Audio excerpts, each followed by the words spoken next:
অত্যন্ত সংকটময় অবস্থায় আছেন বিএনপি চেয়ারপারসন খালেদা জিয়া। সুস্থ করার সর্বোচ্চ চেষ্টা করছেন বিশেষজ্ঞ চিকিৎসকরা, এমনটাই জানালেন বিএনপি মহাসচিব মির্জা ফখরুল ইসলাম আলমগীর। খালেদা জিয়ার সুস্থতা ও রোগ মুক্তি কামনায় জুমার নামাজ শেষে বিশেষ দোয়া ও মোনাজাতের কর্মসূচি পালন করে বিএনপি। প্রেস ক্লাবের পৃথক এক অনুষ্ঠানে মির্জা ফখরুল বলেন, নির্বাচনের মাধ্যমে গণতন্ত্রে ফিরে যাবার অপেক্ষায় গোটা জাতি। শুধুমাত্র সিটি ব্যাংকে অ্যাকাউন্ট থাকলেই করতে পারবেন গুগল পে। তাই অ্যাকাউন্ট খুলুন আজই। 23 নভেম্বর ফুসফুস ও বুকের সংক্রমণ নিয়ে আবারও হাসপাতালে ভর্তি হন বিএনপি চেয়ারপারসন বেগম খালেদা জিয়া। সিসিইউতে দেশি বিদেশি বিশেষজ্ঞ চিকিৎসক ও তাঁর চিকিৎসায় গঠিত মেডিকেল বোর্ডের তত্ত্বাবধানে চিকিৎসা চলছে তার। নানা রোগে আক্রান্ত প্রায় 80 বছর বয়সী খালেদা জিয়া এখন চিকিৎসকদের নিবিড় পর্যবেক্ষণে। বিশেষভাবে আমাদের দোয়া চাইছেন আল্লাহ, বিএনপি চেয়ারপারসন তিনি খুবই অসুস্থ আছেন,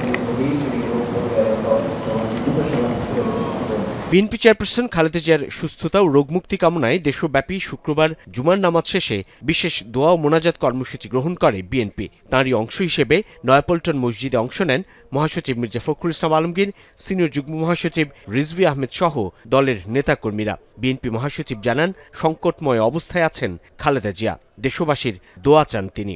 গতকাল রাতেই ডাক্তাররা বলেছেন যে তার অবস্থা, শারীরিক অবস্থা অত্যন্ত সংকটময়। দেশনেত্রী বেগম খালেদা জিয়ার রোগ মুক্তির জন্য পরম করুণাময় আল্লাহ তাআলার কাছে দোয়া চেয়েছি। আমরা দোয়া চেয়েছি তিনি যেন আল্লাহ যেন তাকে সম্পূর্ণ সুস্থ করে দেন, সুস্থ অবস্থায় আবার জনগণের মাঝে ফিরে এসে তাকে দেশের মানুষের কাজ করার সুযোগ তৈরি করে দেন।